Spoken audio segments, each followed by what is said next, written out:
morning, good afternoon, or good evening, depending on where in the world you're joining us from. I'm joined today by Paul Huet, CEO and Chairman of America's Gold and Silver, and Ali Haji, CEO of American Tungsten.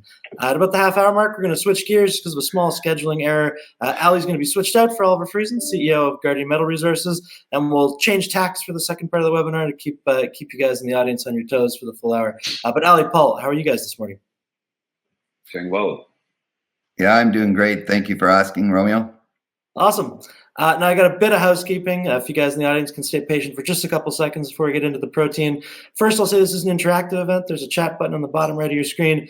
Please use it at any time during today's event to interact with our guest speakers today. If you have any questions really specific to individual securities, I might not get to them today, but I'll try and cover anything that really does fit today's event.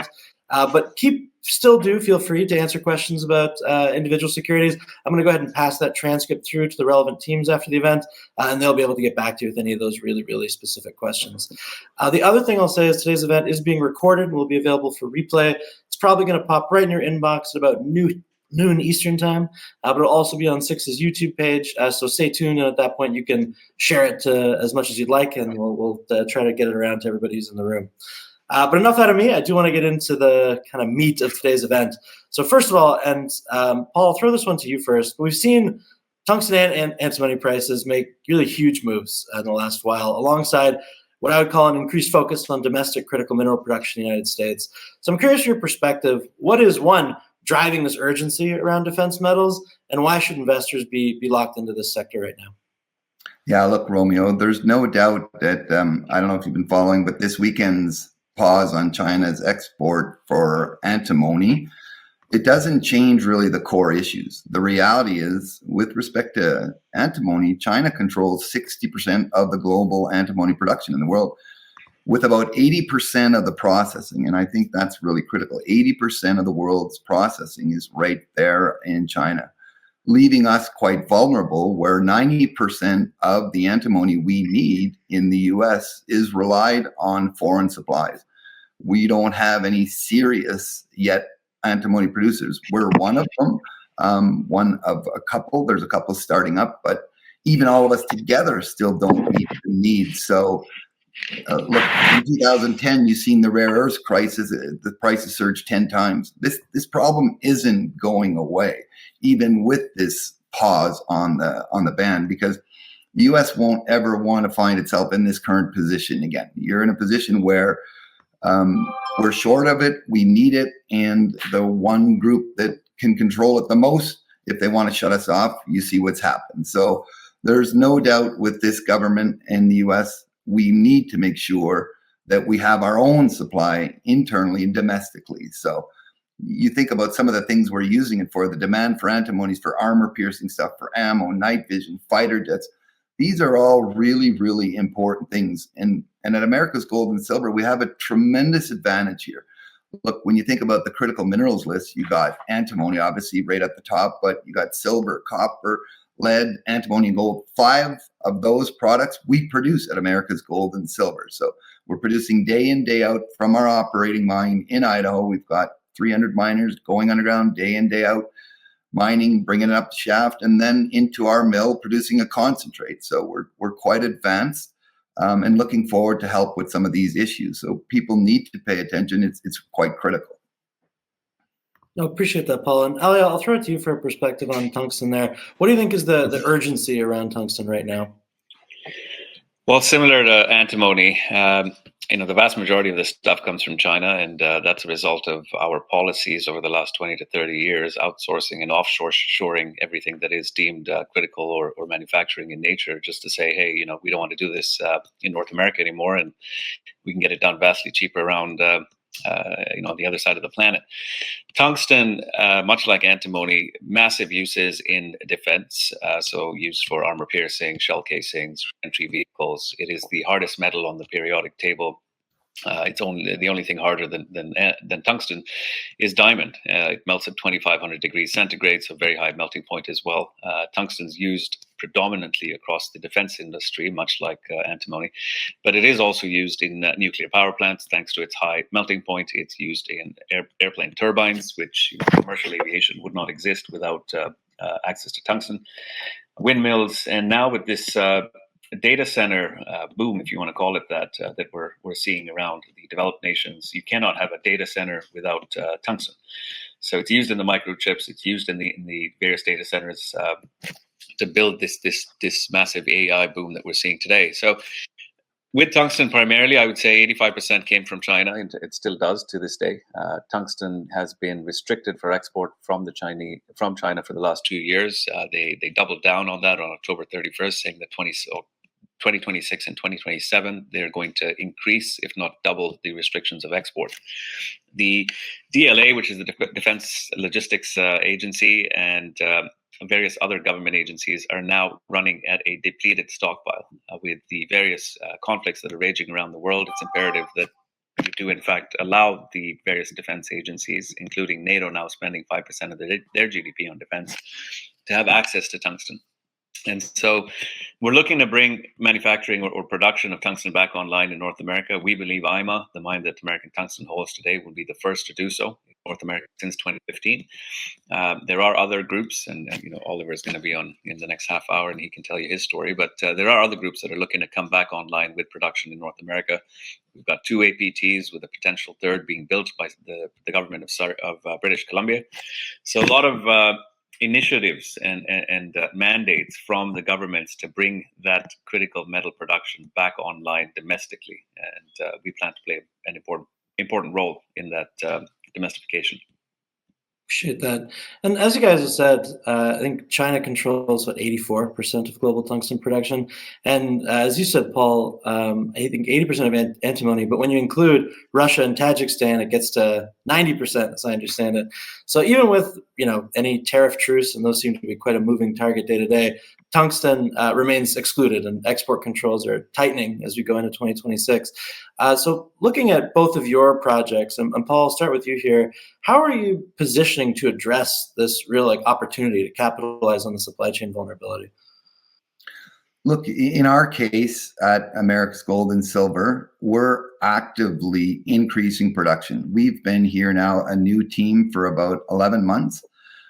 We're restoring Galena back to its glory days. Galena used to produce about 5 million ounces of silver, and for the last 10, 15 years, it's been about 1.2 million ounces of silver. And why do I talk about the silver? Well, the silver is directly linked to the tetrahedrite ore that produces the antimony for us and every other element that we have.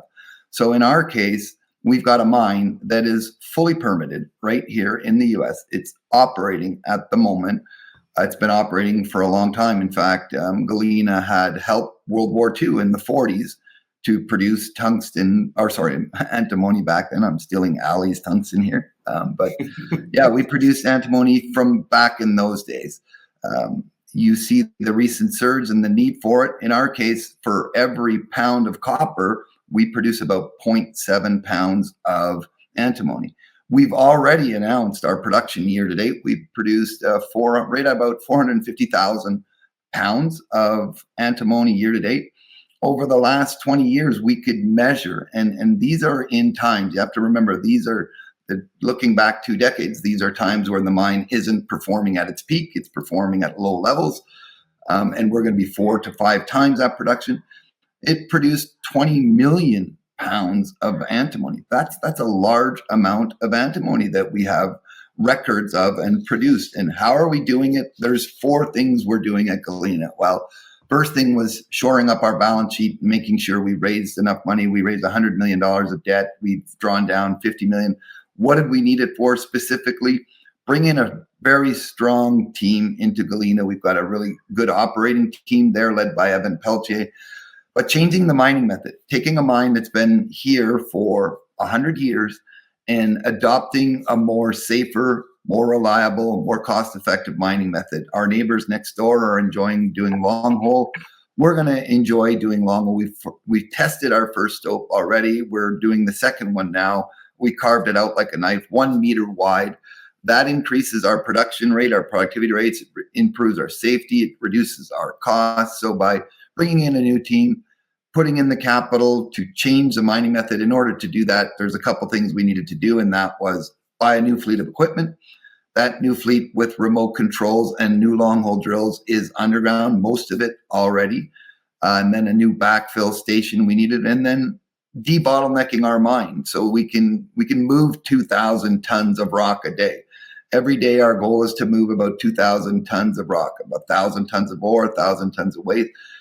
And what we needed to do is put some money into our shaft. That shaft has been around for a very long time.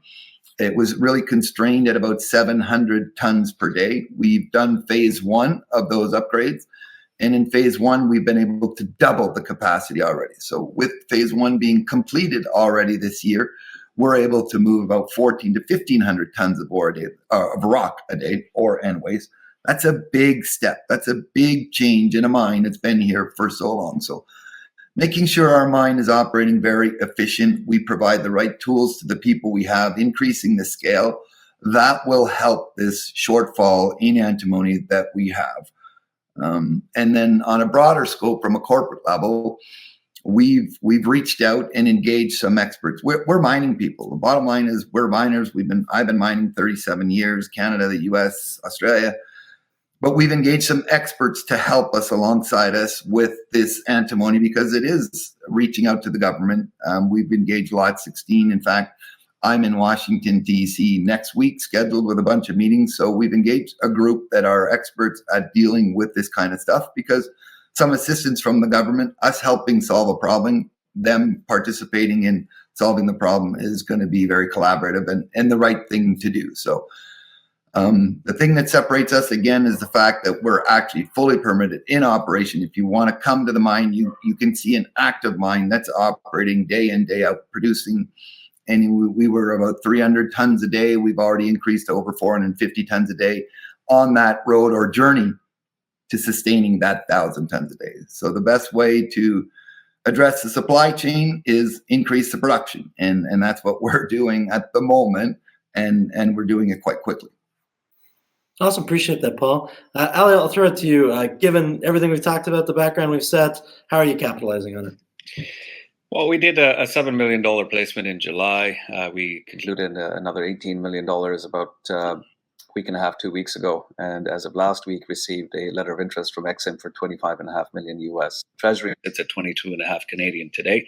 Very strong treasury for us to execute upon. With access to now that 22.5 or 25.5 US EXIM letter of interest, which in our view, given one, the size of the ask, and two, the advanced nature of our project, meeting the due diligence questions for the release of that funding is something that we've already planned to do prior to receiving EXIM funding. So we're well on track to have that released to us when necessary.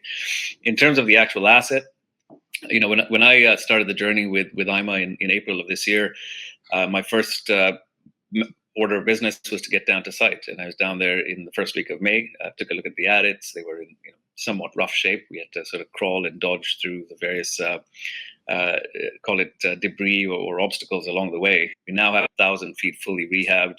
We're 8x8 adit. We have crosscuts that have started. We have 5 drill stations planned.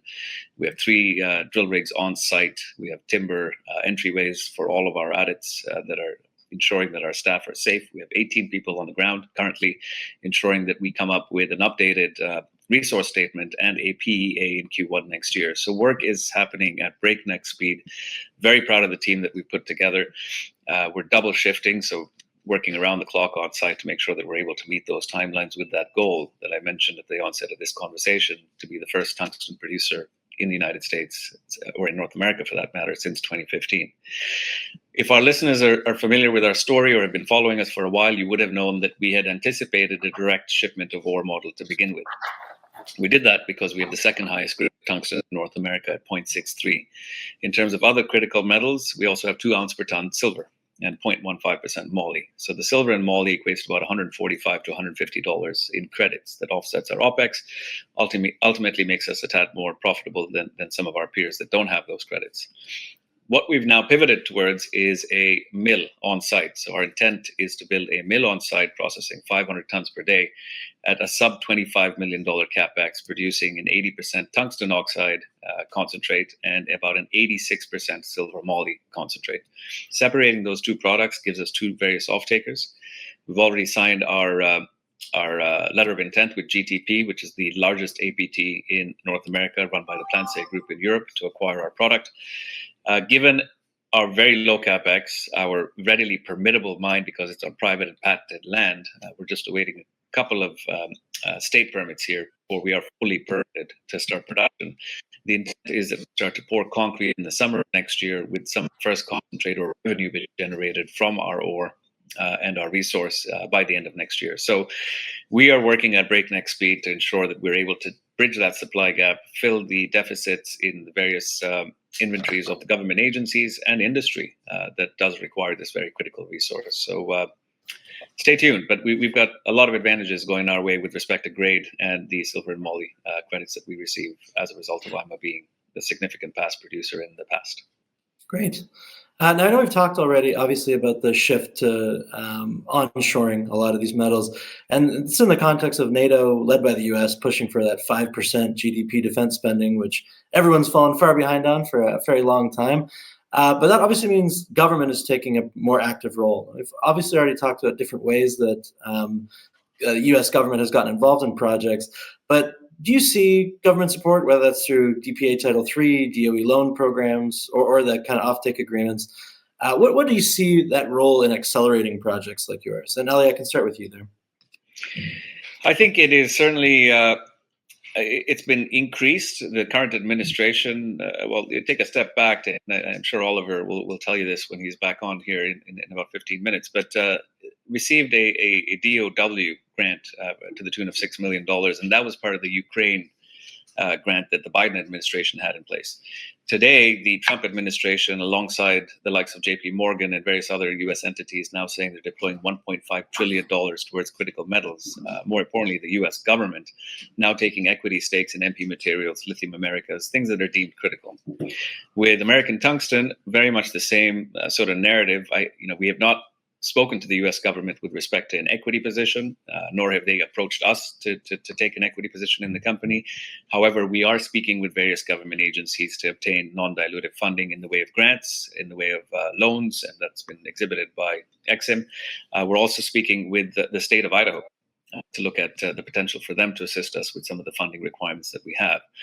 Given we have that $25.5 million now from EXIM, as well as the 22.5 that we have in our treasury, we are fully funded if we were to deploy the EXIM funding to production.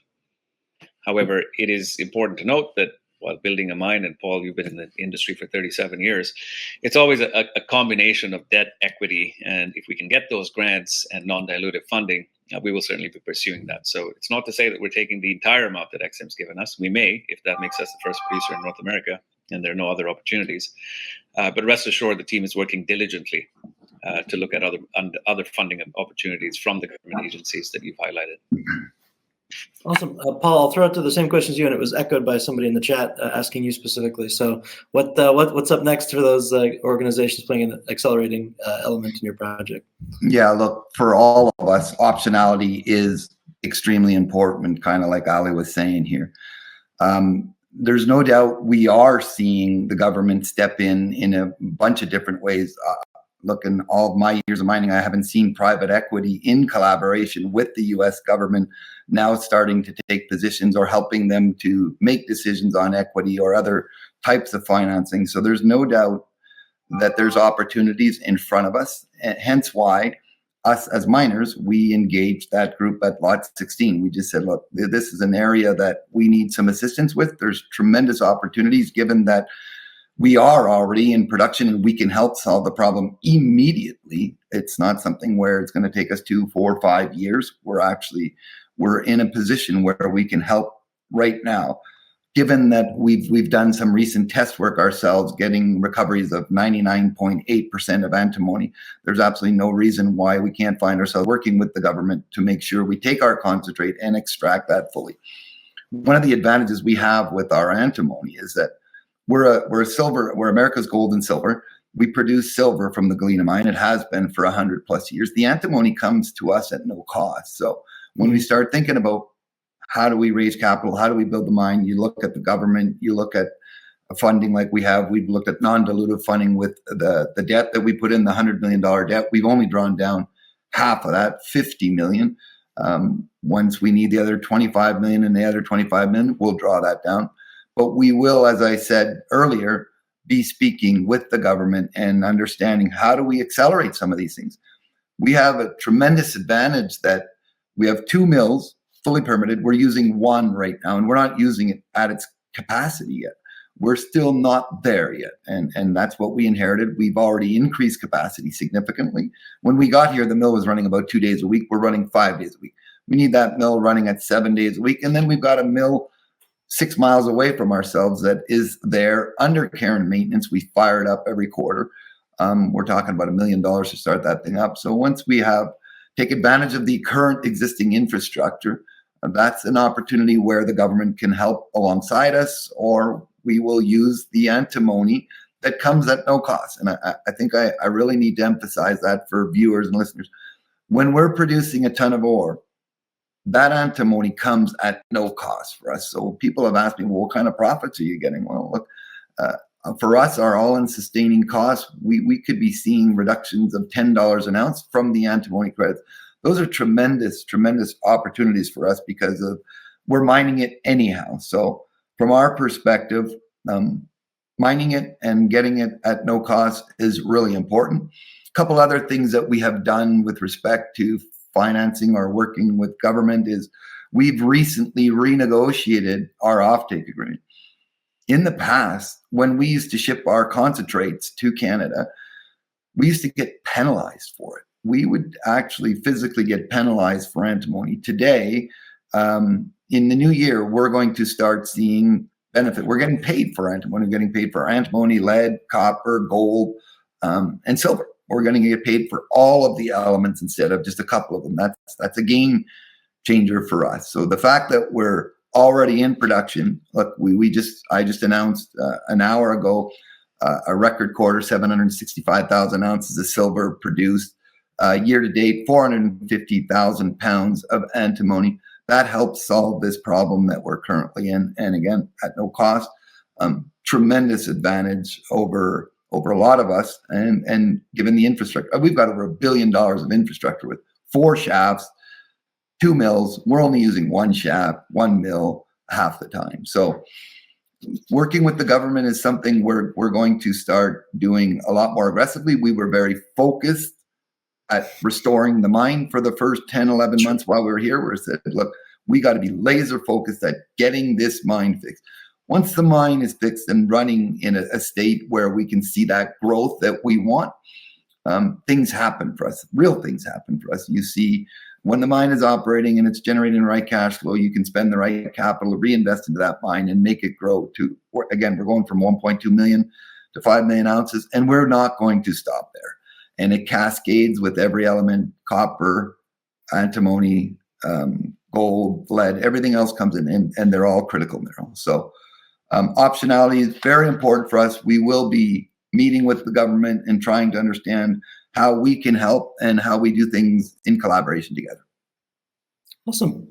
Now I know, unlike a lithium project or a nickel project, where we're forecasting supply needs into the future, the defense industrial base needs this domestic supply today. Yesterday. Now I know, Paul, you're already in production, so I'll frame this question a little differently for you. But Ali, I'd love if you could walk us through your timeline and just how you're optimizing for this current moment. Absolutely. With the increased treasury that we have, like I said, we've doubled down on the work that's being done on site. We are double shifting, so folks are working 24 hours a day. The intent for us is to complete our drilling program by Christmas this year. We will provide assay results as we go along. The drilling program that we have planned includes 5 stations and 2 drill rigs. We once complete, we will have an updated PEA as well as a resource statement. The drilling is focused around 2 major areas. One is validate the historical findings on the mine, and 2, look to increase that resource base so that we have a longer life of mine. With the high grade that we have at 0.63 and the concentrate we expect to produce on 500 tons per day, we'll be putting out about 8% of US tungsten requirement on an annual basis. So it's a significant chunk of tungsten that comes out of our mine for the US domestic consumption. And then the moly and silver, as I said, about $105 credit there that would be coming to the company to offset things as well. In terms of the PEA coming out in Q1 next year, that comes out. We then look to put concrete on the ground in June next year. start to build our mill with the intent of production, or at least first concentrate production or first sale of tungsten before year end next year. So 26 December is what we're anticipating. If we're able to beat that with perhaps a bulk sample or a few bulk samples to bring production online sooner, we will certainly do that.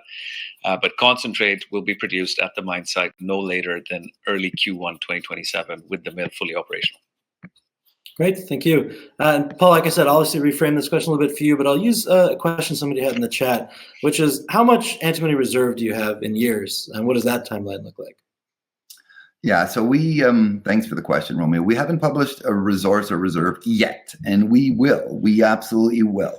We're going to be putting out our first resource update for Galena in years this quarter here. We're actively working on it now with the team. But the work we have demonstrated really sets it up for someone to really calculate it. We're going to give you a copper number, and we know with a tremendous level of conviction that our ratio is right around 0.69 to 0.71. So right around that 0.71 pound of antimony to copper. So once we give you the copper, you're going to go, oh, well, look, if we'll be doing 4 to 5 million pounds of copper. That's what we've been doing per year at scale. Then you can quickly figure out the antimony. And antimony is going to be here forever for us. It's in our ore. It's in the tetrahedrite. So we have high concentrations of it. In the raw ground where we got about 1.4% antimony.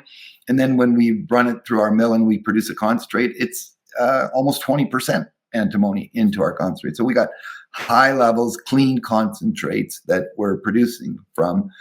It will be here for a tremendously long time. Long after I'm done my mining career, there'll be antimony coming out of here. Look, it's been coming out since the 40s.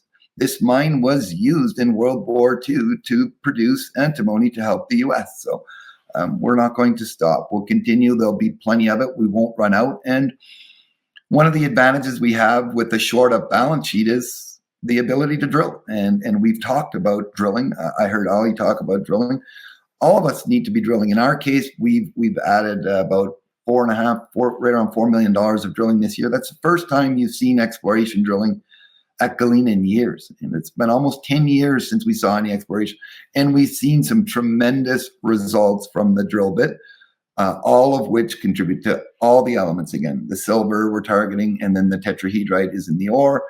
And the antimony is a consequence of mining the actual silver. So we're in a strong position with our new drilling program. We've identified 2 brand new discoveries, but it's not like we were ever going to run out. At this point, our resource, our silver resource even, is so large. You're talking north of 120 million ounces. Even we get to 10 million ounces a year at some point, you got so many years in front of you. For us, it's about displacing the amount of ounces we got, that 120 to 150 million, with grade. We're looking at, well, how do you increase the grade? And as the grade increases in our ore, again, the same thing occurs with all the other elements. So as we get to that 5 million ounce a year silver, 4 or 5 million pounds of copper, you'll see the antimony use that 0.7 to 1, you're going to be right on track. You're going to be about 97% accurate.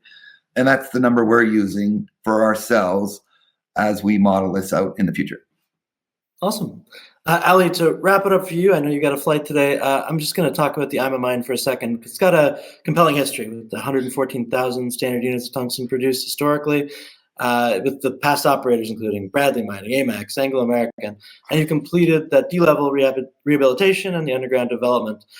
So what gives you the confidence that you're going to bring the first domestic production online in 26, and what do the next 6 ambitious months look like operationally? Thanks, Romeo. So private patented land, something that is extremely important for folks to understand is that you own the resource rights and the surface rights, which means you do not require any permitting that is at a federal level for you to commence operations and permitting. So we have a massive advantage in that regard to begin with. Very strong treasury with 22.5 million in the bank, as I've stated, and about 25.5 to be expected from Exim here in short order, because we meet about 80% of their requirements to release that funding. As stated, we will look at obtaining other means of government grants or non-dilutive funding instruments. Those conversations are well in flight, and they should be announced in due course. Last but not least, the overall CapEx. It's a $25 million CapEx to build a 500 ton per day capacity operating mill. You look at CapEx as a $500 billion or $500 million. I see that as 500 million ways to fail. With $25 million CapEx, this is a very simple processing facility that we put on site very quickly to produce 8% of U.S. tungsten requirement with a silver and moly credit that hedges us against any decline in the tungsten price, but ensures that we are producing profitably for years to come for a very critical metal in the United States. Awesome. There's one last question for you that I'll throw, just came in on the chat. Is there a reason to not include DSO as a means to ensure there is no need for additional funds, or at least a reduced loan amount? DSOs were the earlier premise of the company to be in production as quickly as possible. And that CapEx would have been about 20 million US. And we've looked at mills in the vicinity, and DSO would have made sense because our grade at 0.63, if we were to employ X-ray ore sorting, bring it up to about 1.2, 1.25, the economics would make sense from a DSO perspective. But given we have a CapEx equipment list from WSP, who's our partner here for metallurgy and the processing and flow sheet. They put an equipment list in front of us for about $18 million, including about 5 to 6 million additional for configuration and ramp up. So 25 million, give or take, US for that mill to come on site, us producing an 80% tungsten oxide and an 86% silver moly concentrate. The economics are in our favor. It is it's not a complex mill site that we're looking to put in place, and so as a result of the simplicity around that milling operation, the decision was made, and ultimately translates to the shareholders, will be more profitable. Awesome. Ali, thank you so much. I know you got a busy day ahead of you, so I will let you go. Appreciate very much sharing the American Tungsten story with our crowd. Good to see you, and I'll see you again soon for an update. My pleasure. Good to meet you, Paul. Safe flight, Ali. There were so many of your silver bugs that are America's Gold and Silver audience who asked over email, over social, your perspective on where you think silver price is going. So I'd be remiss if I didn't, during this gap, to let you prognosticate and crystal ball gaze just a little bit before Oliver joins us. Look, one thing is certain. When you hear the name Paul Huet, everyone doesn't go, "Oh, there's a macroeconomics kind of guy who knows everything inside out." But one thing I do know is I've been in the mining industry for 37, 38 years, starting my career off in 1987 in Timmins, Ontario. So I've been around in a couple of cycles. You see gold or silver hitting $80 an ounce in 1980. We peaked that here in the last month. Where can silver go? There's absolutely no doubt in my mind. Listen to people like Don Durrett, Eric Sprott. Silver is going to $100 an ounce. There's no doubt it has not reached its limit. Silver has tremendous opportunity. There's so many uses for it. The technology in batteries, the stuff that we're needing it for today, there's so many uses for it. And it's not that expensive even. And you look at alternatives for AI or solar, there's not a lot of things yet that can replace that silver component in those things. And we're short year after year after year. It's not like gold or other sectors. We've already been short about 200 million ounces year after year after year. 5 years compounded, we need about 1 billion ounces. We're producing about 800 million together on a planet. So year after year, even with the sales of reused product, we are not meeting the demands yet. We're not even close. We're 20% short year after year, and that gets compounded. That's not going away. It's not an issue that's going away. So when I think about silver, I think for the first time in my life, I'm a silver operator. I came at a very good time, and I'm quite excited to watch it get through that 70 or even $80 an ounce, and we'll enjoy it because we're already in operation. Again, I'm going to repeat it because it's so worth mentioning. The advantage we have is that when those prices hit and they peak, we're there, we're producing it, we will take advantage of those prices. So quite excited about it. Awesome, appreciate it. Oliver, thanks so much for joining. I know everybody's got a busy day, so I appreciate the switch in. I'd love if you could actually just get us started, introduce your co-flagship projects to the audience in the room. Yeah, good. Well, great to chat, Romeo and Paul. Pleasure to be on the chat with you today. Yeah, good morning. Yeah, we've had a few panels together, Romeo, but Guardian is a U.S. focused tungsten exploration development company. We've been at this for a while now.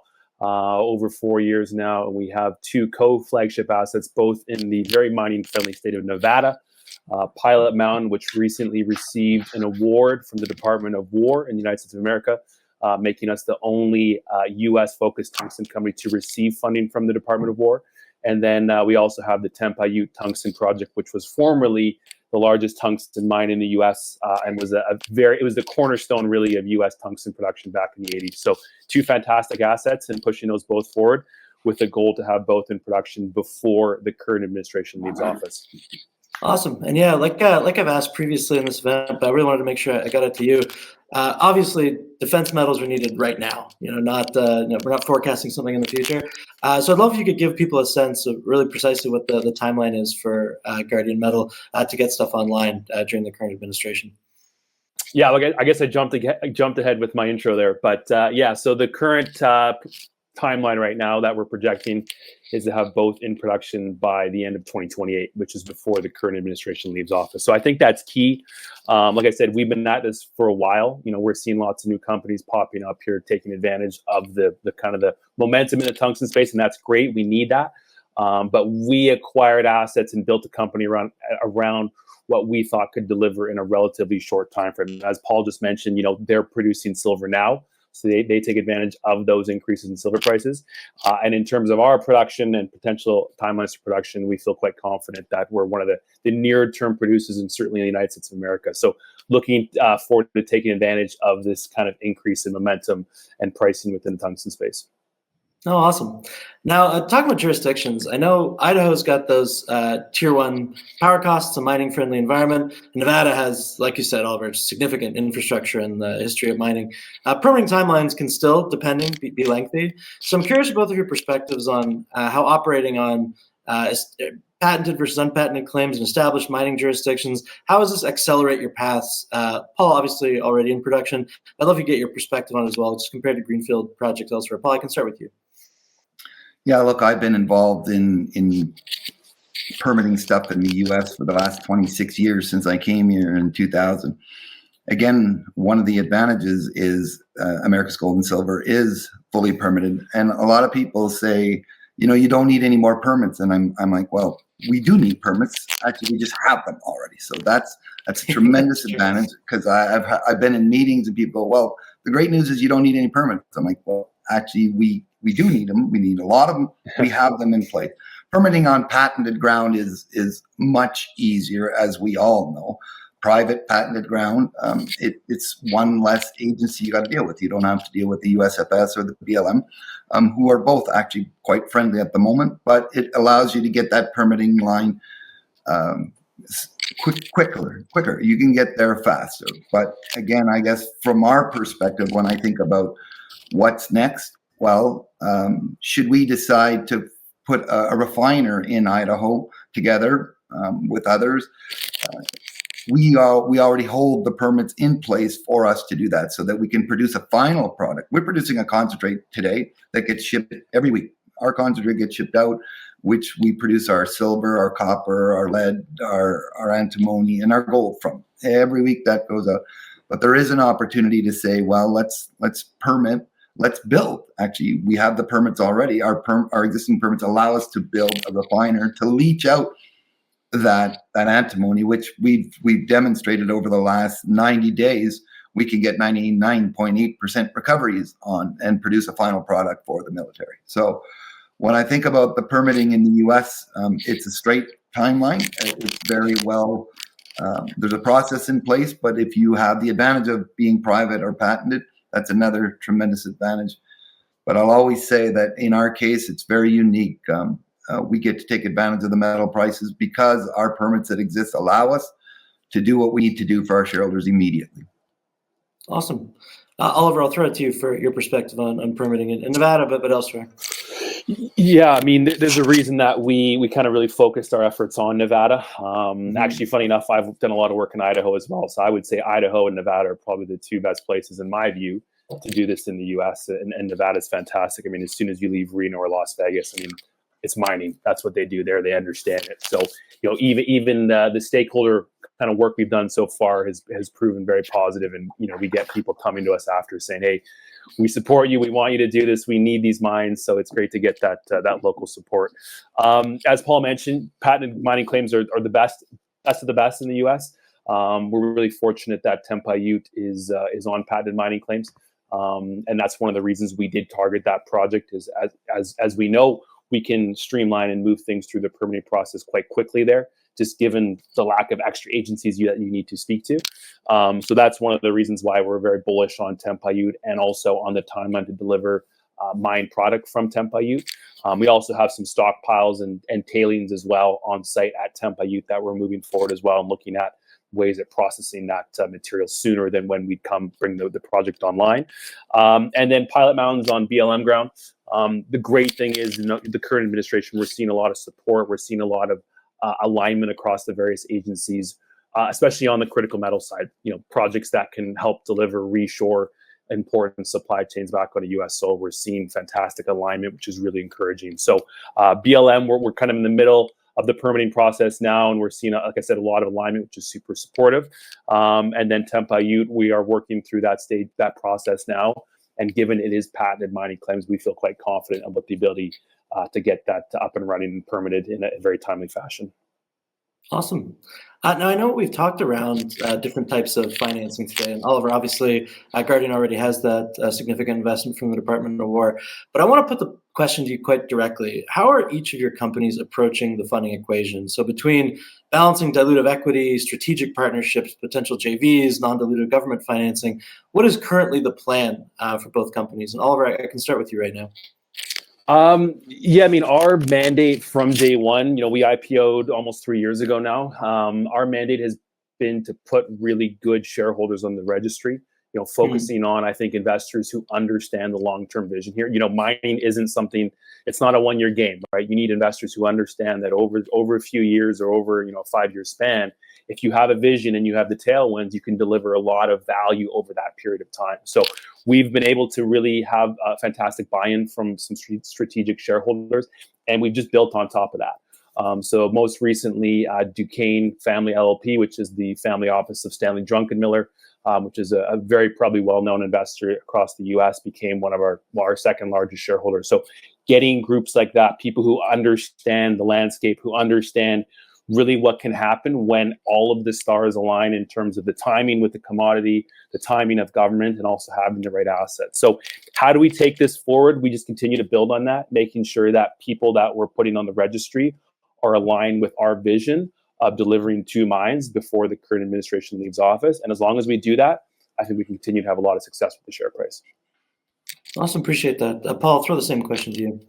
Yeah, look, for us, our balance sheet is quite shored up. It's never been as healthy as it is today in a very long time. So we're quite proud of the different types of financing we've done. We are fully financed to bring our projects up to that levels that we want. Our next goal post here is get to 5 million ounces per year, sustain it, and then go beyond.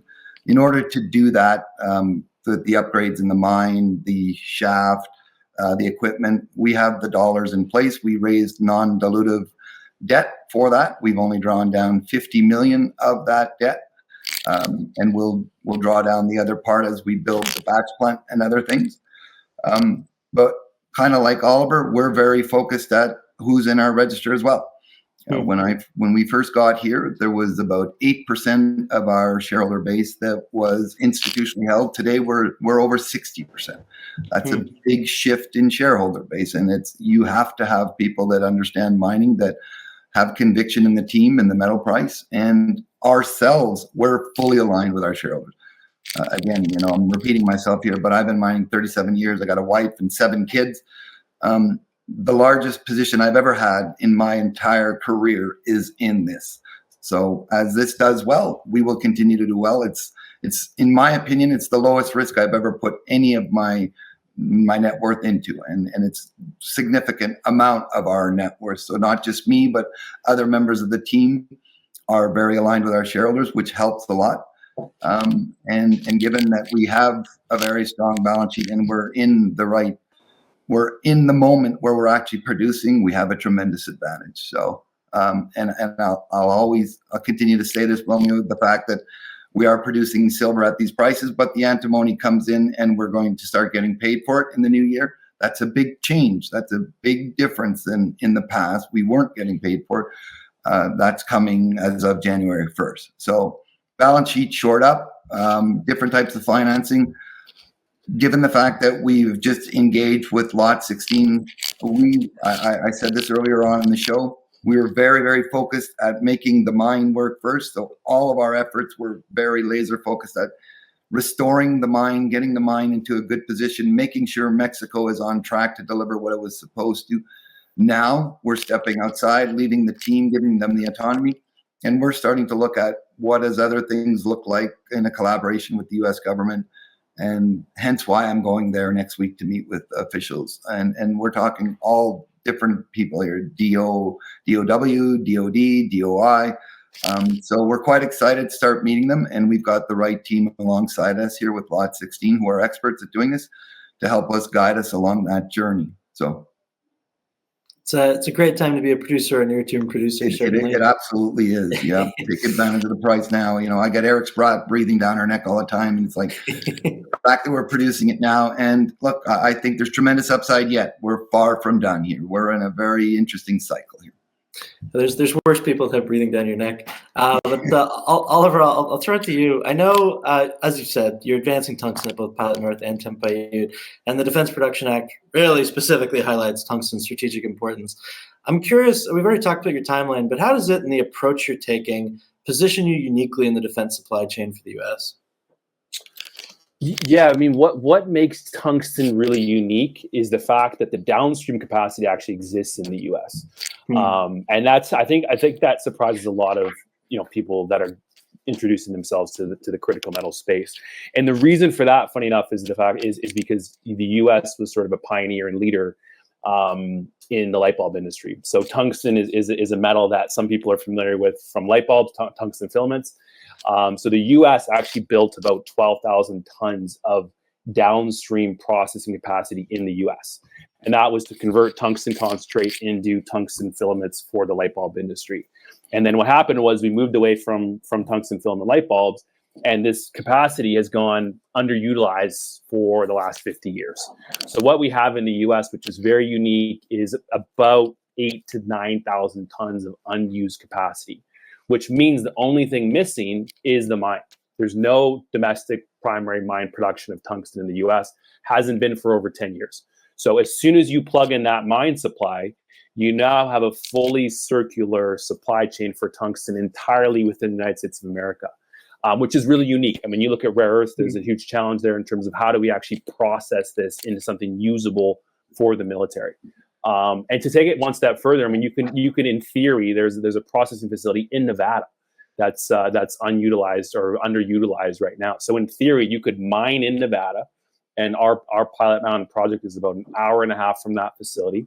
You could, in theory, mine it and process it all within the state and confines of Nevada, similar to what they've done with lithium with the Gigafactory in Spark. So the only thing missing right now in the U.S. is the mine supply. Right now, the U.S. imports all of its concentrates, and we are looking to change that, because if we can produce and actually mine a tungsten concentrate on U.S. soil, then the U.S. becomes fully self-sufficient. They can mine it, process it, and also use it for defense and all the other industries that require tungsten.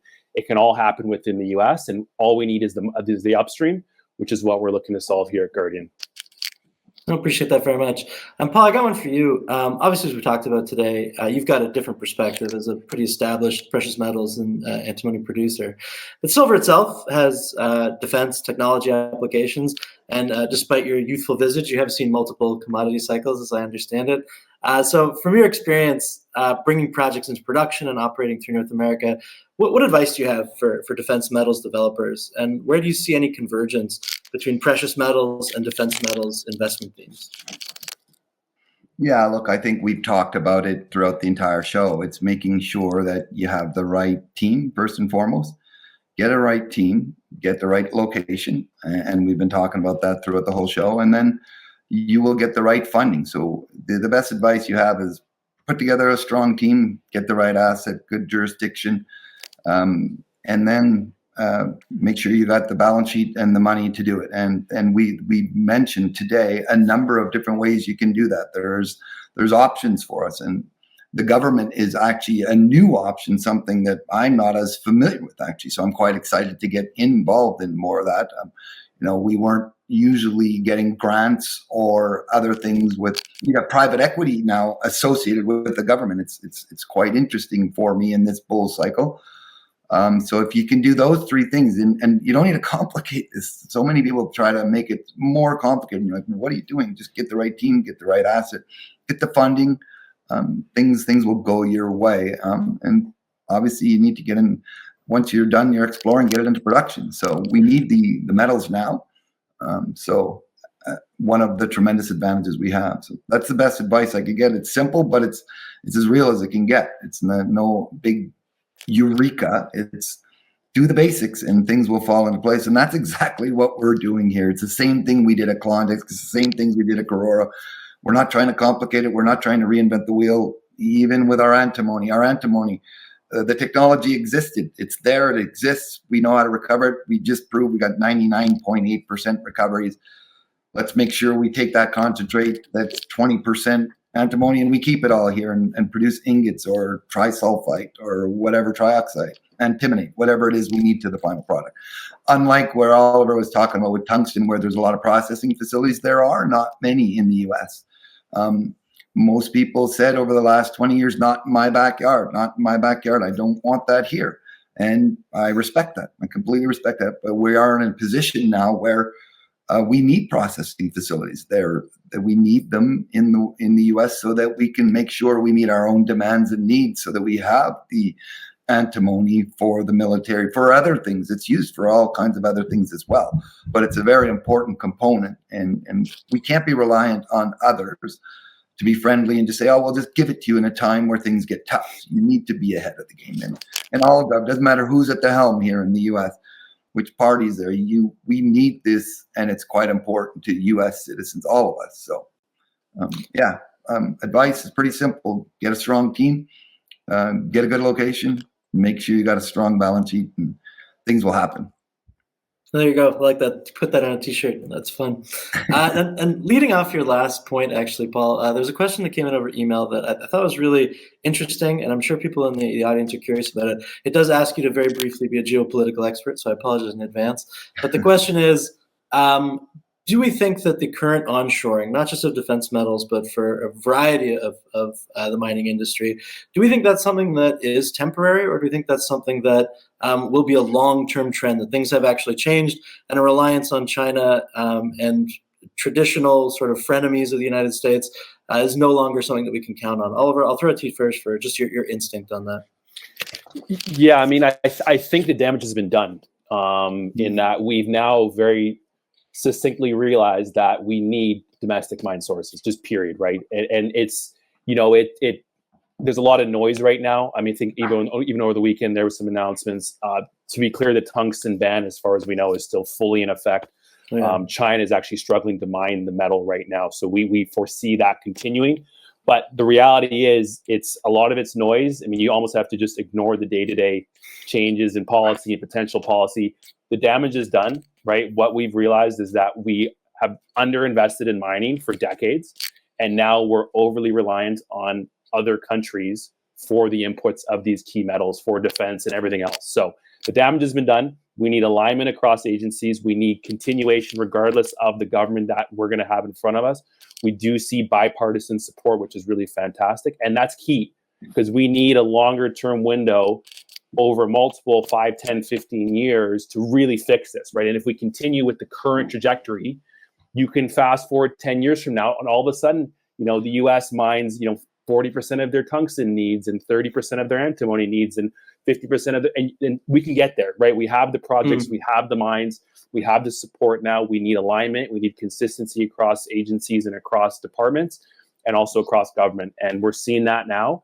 And I think if we continue with this, we're going to see the U.S. in a much different position 5, 10, 15, 20 years from now, because it all exists in the U.S. We've just underinvested for many, many decades, but we can fix that as long as we start now. Awesome. And Paul, I know you've already given a part of your thoughts here, but I'll throw it to you if you have anything else to add.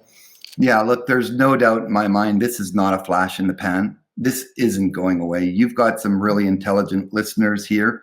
They can make up their own mind, but there is no doubt that the U.S. or anybody in North America does not want to find itself in this current position ever again.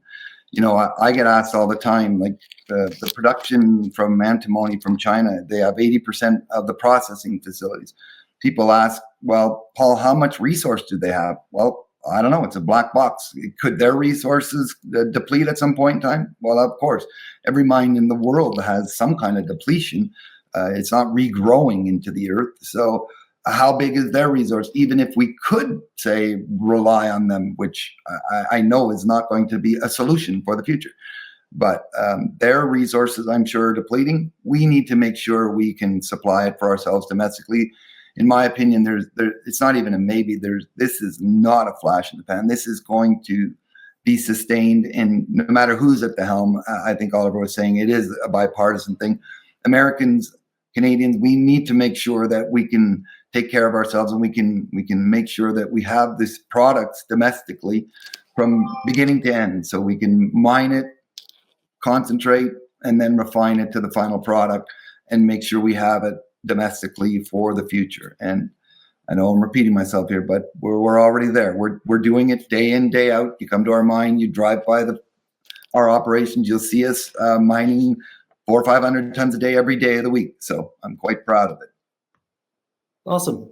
And I'm going to wrap up with a question, because I know we've talked about geopolitics, supply chains, government support, timelines a little bit, and each of you are working to rebuild that American critical mineral capacity.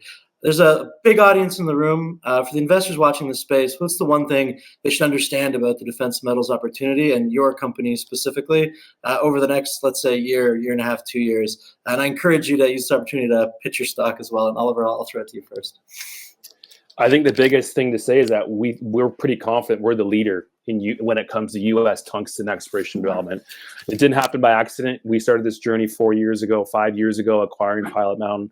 And the key thing is it's now a race to get production, to get tungsten out of the ground. And because we started on this journey many years ago when no one cared, we were able to acquire what we believe are the two best assets on U.S. soil in Pilot Mountain and Tempa. And also we were able to go through the process to get an award from the Department of War as well. So we have the assets now. As Paul mentioned, the team's critically important. We have people who have built mines in Nevada, have done it in the last 10 years, multiple mines. We had the tailwinds, the commodity prices doing incredibly well, and we feel quite confident that we are the leader when it comes to tungsten exploration development in the United States of America. And if you look at the other leaders when it comes to the different critical metals and defense metals out there, we've seen what can happen to those companies with these tailwinds. So we're looking to really kind of solidify ourselves as, hey, if you want mine tungsten in the US, we believe it goes through Guardian Metal Resources. Appreciate that. Paul, I'll throw it to you. What's one thing people should go away thinking about America's gold and silver? Yeah, look, it's hard to just say one thing, but I'll say this. You asked me earlier, what does it take to get a good company? Well, first and foremost, we've got a strong team. Where are we located? We're located in the U.S. You can't find a better location in the Idaho district. Our balance sheet is shored up. We are in production. The fact that we're in production, it's a tremendous advantage over so many people. Our share price isn't built on a house of cards here. It's built on an operating mine that is producing with a very strong team, with a strong balance sheet to continue to grow from here. The fact that we're taking advantage of these silver prices today, and we're getting this antimony sorted out at no additional cost. Our share price has tremendous room for growth from here. A lot of people, I get people going, well, I kind of missed it. I wish I would have got it here. Yep, I understand that, but you haven't missed it. It's far from missed yet. We're still at that, we just announced 765,000 ounces of silver. That's a very strong quarter for us as we continue that momentum to get us to that 5 million ounces a year just out of the U.S. here. And again, it won't stop. Given the infrastructure we have, we're probably in one of the greatest times of silver in a great location. So America's Gold and Silver separates itself out as a unique producer of antimony and will be here for a very long time.